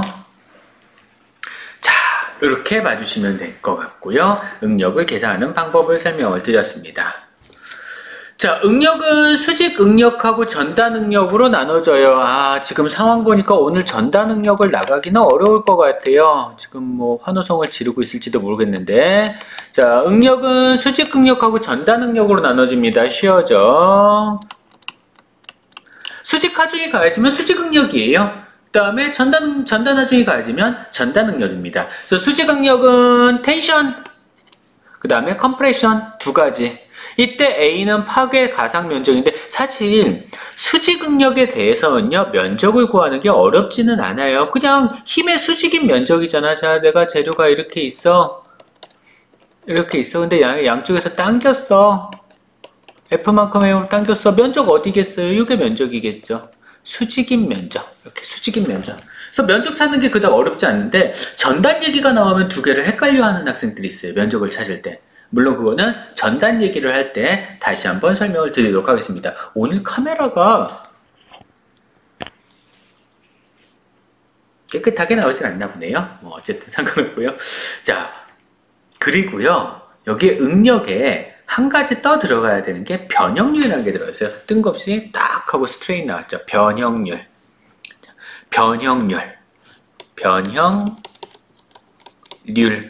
률이에요. 비율입니다. 스트레인이라고 하죠. 스트레인이라고 하고요. 노멀 스트레인, 그러니까 전단 변형률도 있어요. 그래서 쉬어 스트레인이라고 하는데 사실 변형률이다라고 하면 다들 이제 노멀 방향에 대한 변형률을 얘기를 합니다. 그래서 변형률이라는 거는 길이 방향으로 내가 잡아당기거나 압축을 시키면 길이가 변할 거예요. 그 길이가 변한 양이 얼마냐가 아니에요. 율이 얼마냐예요. 비율이 얼마냐예요. 그래서 여기는 변형률을 우리가 입실론이라고 읽습니다. 이거는 얘는 시그마라고 있고요. 이거는 입실론이라고 읽어요. 입실론은 원래 길이 분의 변형량. 이게 변형량이에요. 변형된 길이. 그래서 변형량, 원래 길이분의 변형량 이렇게 해서 계산해 주시면 됩니다. 근데 한 가지 기억을 해 주셔야 되는 게요. 원래 길이 밀리미터 단위죠. 변형된 양도 밀리미터 단위죠. 그러면 요 놈은 단위가 없죠. 우리 단위 없는 것을 무차원수라고 해요. 단위가 없습니다. 그래서 변형률은 단위가 없고요. 가끔씩 퍼센트로 표시하는 경우도 있어요. 퍼센트로. 아까 예제 한번 다시 한번 들어가 볼까요? 자, 그렇게 해서 잡아당겨서 이렇게 12.7 메가파스칼만큼의 응력이 가해졌더니 그래서 얼마가 됐냐면 자, 얘가 원래 이 재료가 원래 얼마의 길이였냐면은 1000mm였어요. 그런데 나중에 쭉 늘어나서 얼마 늘어났냐면 1002mm가 됐대. 이런 식으로 늘어나서 이렇게 늘어나서 1002mm가 됐대. 그러면 변형량이 얼마냐 하면은 입실론이죠. 스트레인값. 스트레인 노멀 스트레인 값이 얼마냐 그냥 아니면 그냥 스트레인 값이 얼마냐. 스트레인 입실론 값은 원래 길이분의 변형된 길이다. 변형량을 이렇게 표현하기도 하고 델타 L로 표현하기도 하고 아니면 이렇게 표현을 하기도 해요. 두 개 다 변형량을 얘기하는 식입니다. 그러면 변형된 양 1002mm에서 1000mm를 뺀 거 디바이 그 다음에 원래 길이가 1000mm 그러면 1000분의 2네요. 0.002 이게 변형량이에요. 그래서 이렇게 표현을 하시거나 아니면은 0.2% 어떻게 표현을 하셔도 상관은 없는데 두 개 헷갈리지는 마세요. 퍼센트라는 건 100 곱하는 거니까. 그래서 변형률은 이런 형태로 계산해 주시면 됩니다. 생각보다 어렵지는 않죠. 응력이라는 거는 그냥 면적분의 힘이에요. 그다음에 변형률은 원래 길이분의 변형량. 각각 두 가지. 오늘 하셔야 되는 건 이 두 가지를 계산하실 수 있으시면 되는 겁니다. 자, 물론 이제 변형량은 변형률은 종변형률하고 횡변형률로 나눠져요. 좀 더 복잡했는데 종변형률이 우리가 얘기한 길이 방향. 길이 방향이라고 표현한 것보다는 좀 더 정확하게 하려면 하중 방향. 힘을 가한 방향 변형. 율이고요. 그 다음에 횡변형률은 하중 방향의 수직 방향 변형률이에요. 그래서 얘는 길이 변형률이라고 하고요. 그 다음에 고무줄을 잡아당기면 중간에 당연히 얇아질 거 아니야. 그 얇아지는 걸 가지고 계산한 게 두께 변형률입니다. 혹은 이제 지름 변형률이라고도 하죠. 그래서 원래 길이가 이렇게 되는데 변형 전에 이렇게 되는데 변형을 하게 되면은 얘처럼 어떻게 돼요? 얘 얇아지잖아요. 얇아지니까 길이만 변한 걸 따질 게 아니라 뭐까지 따져야 된다. 두께가 변한 것도 따져야 된다. 라는 의미예요. 그래서 나온 겁니다. 그래서 길이 변형률은 종변형률 우리가 그냥 일반적으로 스트레인이라고 부르는 거는 원래 길이분의 길이 변화량 그 다음에 횡변형률은 원래 지름 분의 나중 지름에서 처음 지름을 뺀 거. 물론 마이너스 나오겠죠. 이거는 뭐 절대값 붙이시면은 될 겁니다. 이렇게 하면은 종변형률하고 횡변형을 따주는데 일반적으로 우리가 얘기하는 건 다 종변형률이에요. 횡변형률은 거의 따져주지 않습니다. 왜 횡변형률을 거의 따져주지 않냐면요. 횡변형률은 사실 굳이 구하실 필요가 없어요. 물론 양도 되게 작지만 굳이 횡변형률을 안 계산해도 우리 금속은 비압축성 물질이라고 보거든요. 압축이 되지 않는다고 가정을 해요. 그렇기 때문에 횡변형률은 충분히 계산이 가능해요, 따로. 물론 요거 두 개 가지고 나중에 포화성비라는 게 나올 거예요. 포화성비가 지금 나오나? 좀 뒤쪽에 나올 텐데 포화성비라는 게 나올 텐데 포화성비는 어떻게 계산하느냐 하면은 A분의 입실론분의 입실론 닷 이렇게 해서 포화성비를 계산합니다. 보통 금속 재료가 포화성비가 0.3이에요. 포화성비도 재료의 고유값입니다. 재료의 고유한 값이에요. 요거 할 때 나온 건데 일단은 지금 너무 많은 게 나오면 헷갈리니까요. 종 변형률 하나만 기억을 하고 계셔도 될 것 같아요. 자, 우리 예제를 한번 풀어보도록 할게요. 중공, 가운데가 비어져 있는 겁니다. 가운데가 비어져 있는 그런 파이프를 중공축이라고 하죠. 가운데가 다 채워져 있으면 중공의 반대말은 중실축. 가운데가 채워져 있는 거. 자, 어쨌든 파이프가 있습니다. 하부 뚜껑이 있고요. 뚜껑 주위에 균일하게 PA만큼의 하중이 가해지게 있대요. 예. 또한 바닥에 PB만큼의 집중 하중이 가해지게 있네요. PB가 혹시 주어졌을까? 안 주어졌네요. PB 값은 예. 상단 상하부 파이프 내부 및 외부 직경이 각각 이렇게 주어졌다라고 합니다.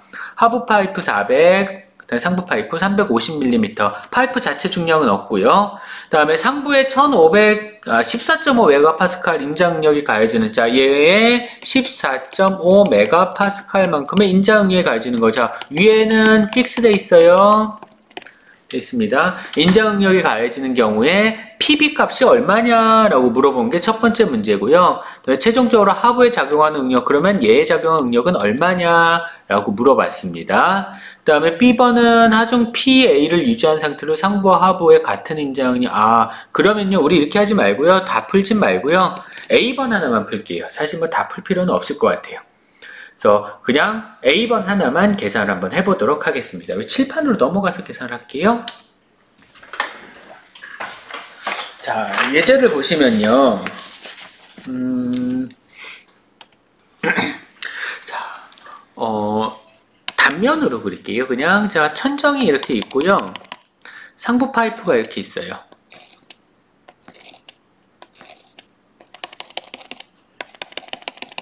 그 다음에 하부 파이프가 이렇게 있습니다.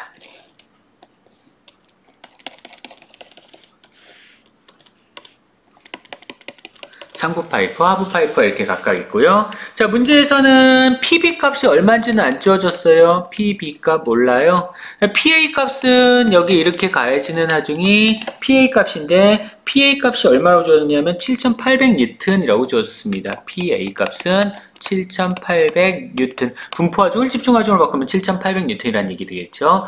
자, 여기 가장 꼭대기가 있어요. 꼭대기에서는 하중을 받겠죠. 당연히 안 받을 수가 없잖아요. 얘 어떻게 해야 되니까? 받는 힘들의 압력 0 돼야 되잖아. 그러면 뭐 좌표축을 X, Y 사실 잡을 필요는 없겠지만 X, Y로 이렇게 잡는다라고 했을 때 그림이 이렇게 하면은 너무 안 예쁘지? 자, X, Y로 잡는다라고 했을 때 옆에 붙는구나.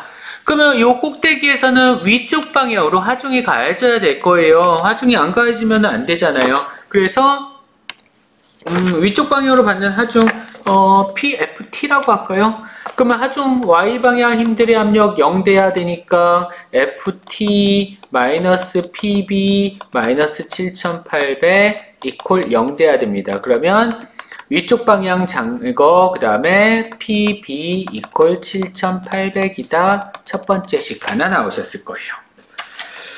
자, 그 다음에 문제에서 준 조건이 뭐냐 하면은 여기 응력이 가해지게 되는데 이때 응력의 크기가 얼마냐 하면은 탑 위쪽이라고 할게요. 14.5 메가파스칼이라고 응력이 주어졌어요. 자, 그러면 여러분들 이거를 어떻게 하시면 되냐면요. 뭐 어려울 건 없어요. 잘라요. 자릅시다. 잘라서 요 위에 것만 보죠. 잘랐어.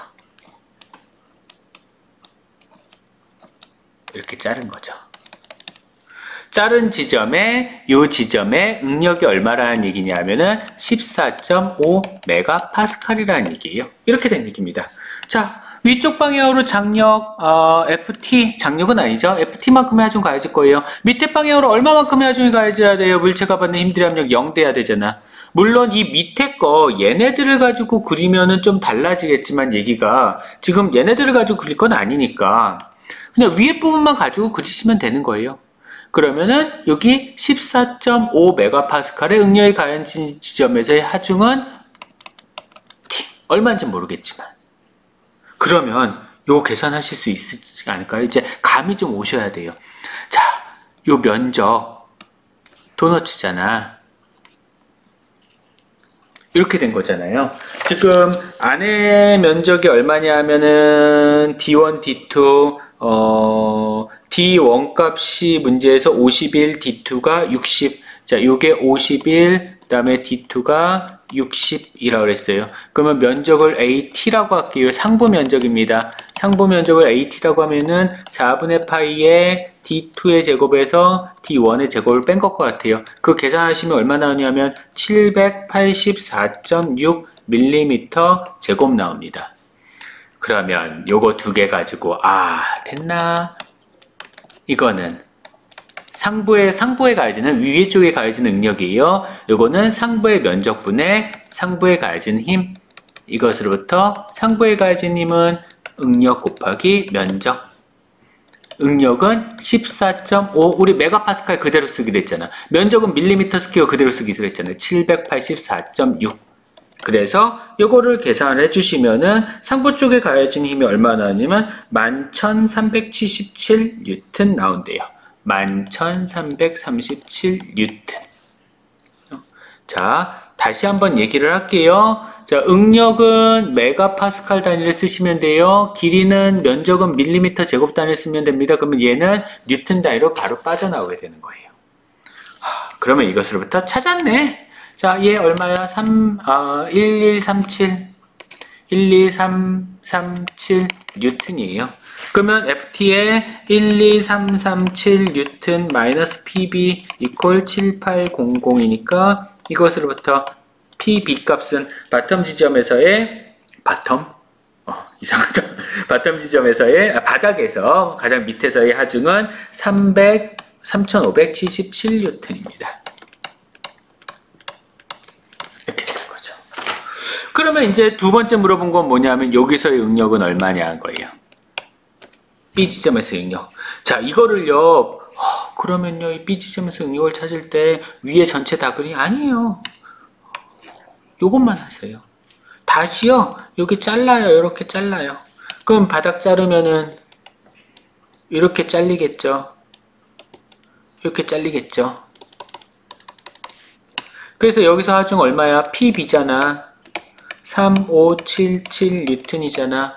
위에 뭐 하중이 FT가 어떻게 됐건 얘가 어떻게 됐든 무시하지요. 여기 얼마겠어요? 3577 뉴턴이겠죠. 그래야지 얘가 받는 힘대 압력 0 될 거 아니야. 자, 요 지점 면적 바텀 지점의 면적은 4분의 파이에 D3의 제곱에서 D4의 제곱을 뺀 거잖아요. 바깥지름의 제곱에서 안지름의 제곱을 빼주셔야 되니까. 그러면 바깥지름의 제곱에서 안지름의 4에서 3 빼는 거네. 죄송합니다. 바깥지름 4에서 3를 빼야 되겠네요. 4에서 3를 빼야죠. 그래서 4에서 3 빼서 계산을 해주시면은 565.5mm 제곱. 그러면 이제 됐을까요? 바텀 지점에서의 요 지점에서의 응력 시그마 B 바닥 지점에서의 응력은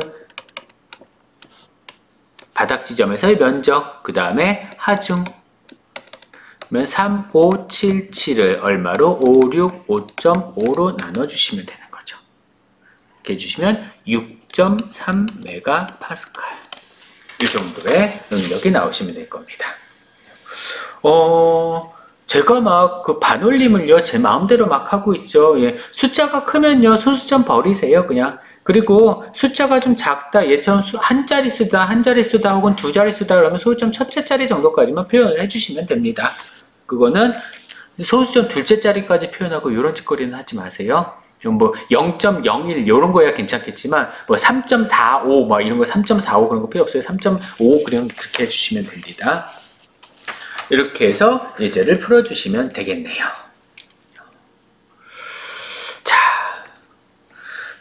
아마 지금 시간으로 보니까 전단까지 나가기는 어려울 것 같고요. 바로 그냥 숙제 여러분들한테 나눠드릴 숙제가 오늘 3개가 있어요. 3개의 숙제를 좀 설명을 드릴게요.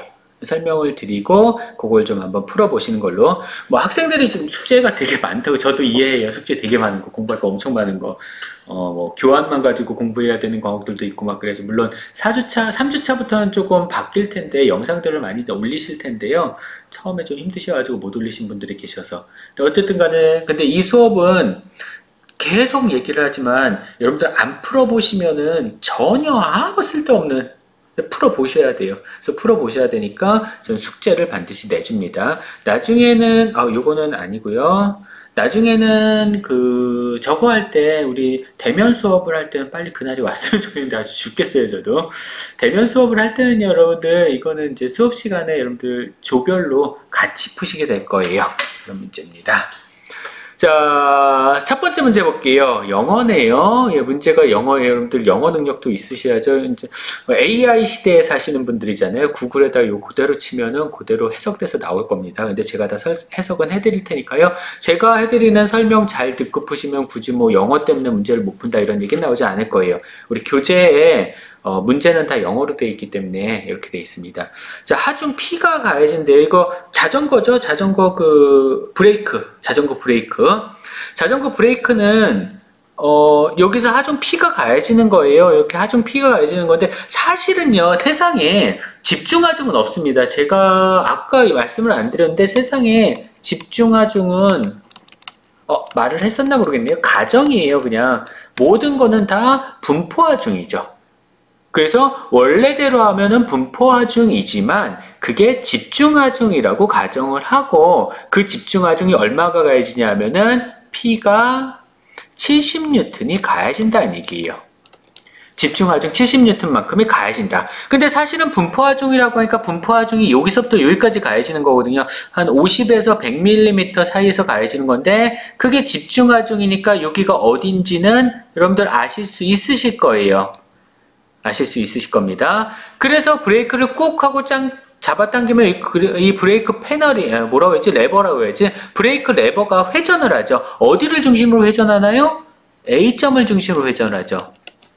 지금 이 문제는요. 실제로 회전을 하고 있어요. 회전을 하고 있으니까 회전 중심이 있는 겁니다.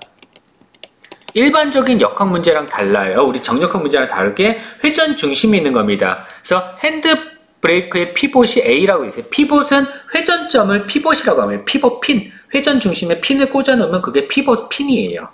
그래서 회전 중심에 힘이 가해진다. 그러면은 요 레버를 브레이크에 있는 레버를 회전시키는 힘이 70N이고 회전 중심에서 거리가 얼마야? 그러면 그것부터 회전을 시키려는 토크가 있겠죠. 이거는 힘에다가 거리 곱하면 되잖아요. 얼마인지. 그러면은 이 브레이크 레버가 이렇게 이렇게 있다라고 했을 때 브레이크 레버를 여기서 회전시키는 토크가 있을 겁니다. 근데 그거 회전하지 말라고 막죠. 누가? 여기 줄의 장력이 브레이크 라인이 있잖아. 그럼 브레이크 라인에 장력이 막을 거야. 장력이 쭉 막으면 그때 장력의 크기를 T라고 해요. 장력의 크기를 T라고 하고 그때 거리가 얼마로 주냐면 37.5mm라고 주어졌어. 그러면 그거에 의해서 피벗핀이 A니까 어떻게 돌아? 이렇게 돌겠죠. 시계 방향으로 돌겠죠. 이 장력 T에 의해서. 그래서 이렇게 돌려는 방해하는 힘이 생깁니다. 방해하는 토크가 생기죠. 최소한 어때야 돼? 같아야 되겠지. 그러면 최소한 같아야 되니까 여러분들 이 식으로부터 뭘 찾으실 수 있어요? 장력 T가 얼마인지를 도출을 해내실 수가 있습니다. 이 식으로부터. 그러면 장력 T가 얼마인지를 도출했으니까 그러면 as the 핸드브레이크 피봇 A에서 텐션 T가 찾아낼 수가 있을 텐데 이때 케이블이 이렇게 있으면 이 케이블은 케이블이 있으면 케이블은 장력 T를 받는 거거든요. 이 케이블의 단면적이 A1에 얼마냐면 1.075mm 제곱이래. 그러면 케이블이 받는 응력이 얼마인지, 죄송합니다. 2가 아니죠. 응력이 얼마인지 계산하실 수 있겠죠. 그래서 첫 번째 응력이 얼마인지를 계산하여라. 그래서 노멀 스트레스 시그마 얼마냐? 라고 물어본 거. 두 번째, 케이블이 원래가 얼마냐 하면 460mm 였대요. 원래 길이가 460mm래요. 케이블의 길이가. 근데 엘런게이트 델타가 얼마냐면 0.214mm 늘어난대. 그러면 시그마 얼마인지 계산하실 수 있겠죠. 다 알려드릴 뻔했다. 자, 원래 길이가 460mm인데 여기서 얼마나 더 늘어나냐 하면은 0.214mm만큼 더 늘어난다. 그래서 각각 시그마랑 입실런이 얼마인지 계산하는 그러한 예제입니다. 첫 번째 하셔야 되는 거 토크랬다. 토크를 이용을 해서 장력, T 이거 장력이에요. 케이블에 장력을 도출하셔야 되고요. 이 T값 도출하셔야 되고 그걸 가지고 케이블이 받는 응력, 여기서 관심 있는 건 케이블이죠. 케이블이 받는 응력이랑 그 다음에 입실론 값, 변형률 각각 계산해 주시면 됩니다. 두 번째 예제도 똑같은 예제인데 사실 이 두 번째 예제도 케이블이 관심이 있죠. 케이블이 관심이 있습니다. 카 웨이트 130. 자, 얘가 웨이트가 130이에요. 웨이트가 130kN입니다. 집어넣을 때는 이렇게 붙이셔야죠. 킬로면 공색입니다. 제가 접두어 얘기 안 했는데요. 킬로는 공색이에요. 메가는 6개입니다. 밀리는 이거예요. 뒤로 3개예요. 자, 어쨌든 이렇게 슬로우리 업 아주 천천히 올라가고 있다. 사실 천천히 올라가고 있으면 위로 올라가는 힘이 있는 건데요. 이거는 거의 정지라고 봐주시면 됩니다. 그래서 이 말 뜻은 합력 0이라는 얘기예요.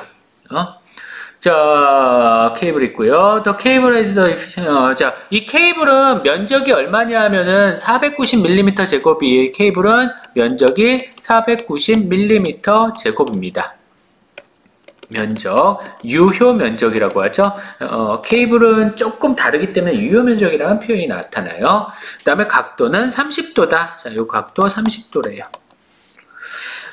자, 그랬을 때 응력이 얼마냐? 케이블에 걸리는 응력이 얼마냐? 그 다음에 허용하는 응력이 150MPa이었다면은 각도 얼마까지 갈 수 있느냐라는 얘기입니다. 자, 얘는요, 케이블이요, 당기는 힘을 먼저 찾아야 되는데, 케이블이 뭐라 그래야 돼? 얘가 뭐라 해야 돼? 그냥 카라고 나왔네. 이 카를 당기는 힘요, 카의 웨이트가 150Nm/m인데, 자, 이런 슬로프 문제는 이렇게 좌표축을 잡아주시는 게 편해요. 이렇게 좌표축을 잡았을 때, 중력을 좌표축의 Y축 방향하고 X축 방향으로 나눠줍니다. 이렇게 성분을. 그러면 요 각도가 30도각이면 요거는 60도겠죠? 그래서 요 각도가 30도예요. 그래서 얘는 웨이트에다가 코사인 30도, 요거는 웨이트에다가 사인 30도를 곱한 것과 같습니다. 물론 요 웨이트에 코사인 30도를 곱한 거는 면에 대해서 수직이니까 레일에서, 여기 있는 요 레일에서 발력에 의해서 상쇄될 것이고요. 결국은 요 놈이랑 요 놈이 맡은 거죠. 다시 말해서 이 케이블에 걸리는 장력, 케이블이 칼을 당기는 힘, 자, 이거는 뭐다? W의 사인 30도 혹은 W의 사인 세타, 각도가 모른다라고 하면 이거예요. 됐나요? 그러면 케이블에 걸리는 장력이 얼마인지 찾으실 수 있겠죠.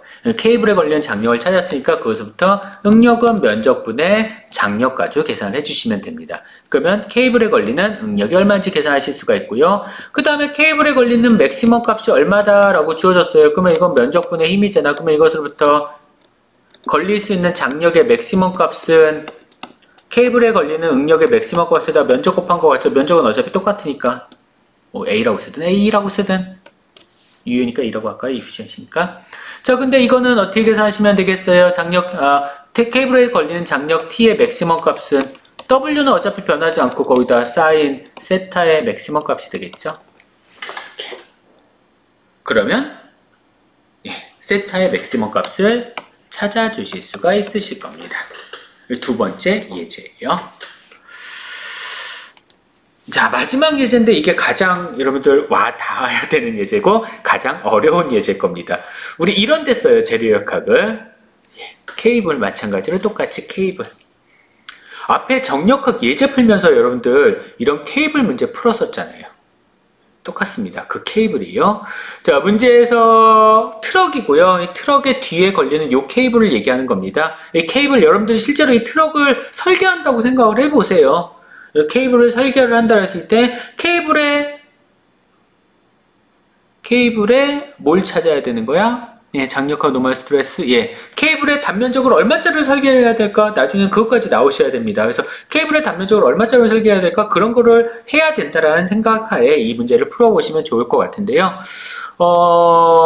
테일게이트, 이 뒤에 있는 꼭지를 테일게이트라고 하고요.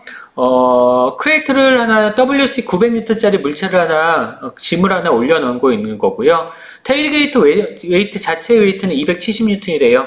그러니까, 테일게이트가 있으면은 테일게이트 자체의 무게는 중간에 270N. 근데 여기쯤에 900N만큼의 하중이 가해지고 있는 거고요. 이만큼의 하중이 가해지고 있는 거고요.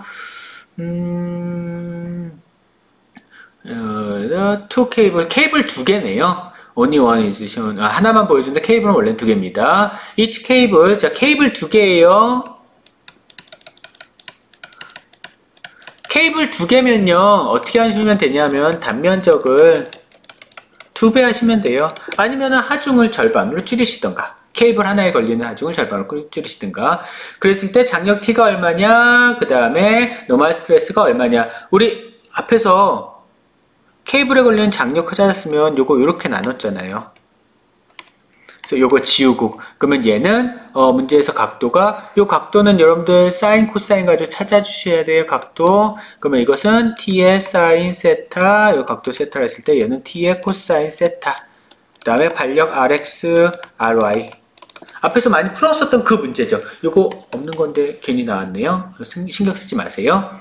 자, 앞에서 풀었었던 문제니까, 앞에 정력학 할 때 풀어줬었던 문제니까, 그 정력학 했을 때 풀었었던 그 문제를 가지고 요 자유물체도를 이용을 해서 장력 T가 얼마인지를 계산하시면 됩니다. 케이블에 걸리는 장력 T가 얼마인지.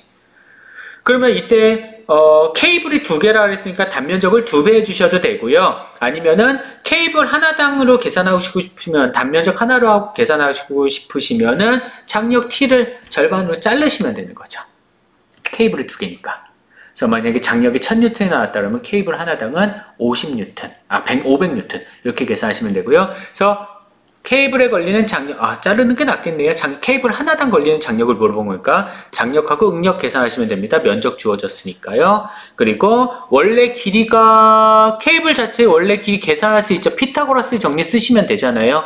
그래서 원래 계산하실 수 있으니까 원래 길이랑 요거 가지고 뭘 찾아주시면 되냐면 스트레인 값 찾아주시면 됩니다. 입실론 값.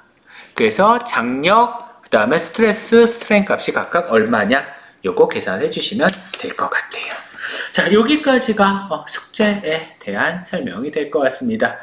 숙제가 좀 많이 부담이 안 됐으면 좋겠네요. 다음 시간에는 전단능력 얘기를 할 거고요. 그 다음에 물론 세 문제에 대해서 풀이를 할 거고요. 전단능력을 할 거고, 그 다음에 인장시험에 대한 얘기 좀 하겠네요. 전단능력, 인장시험하면서 스트레스 스트레인 커브에 대해서 설명을 할 겁니다. 아마 시간이 되면은 세이프티 팩터까지 나갈 수 있으면 좋겠네요. 나갈 수 있기를 바라요. 예, 이번 한 주 3주차죠. 한 주도 고생하시고요. 화이팅 합시다. 예, 고생하셨습니다.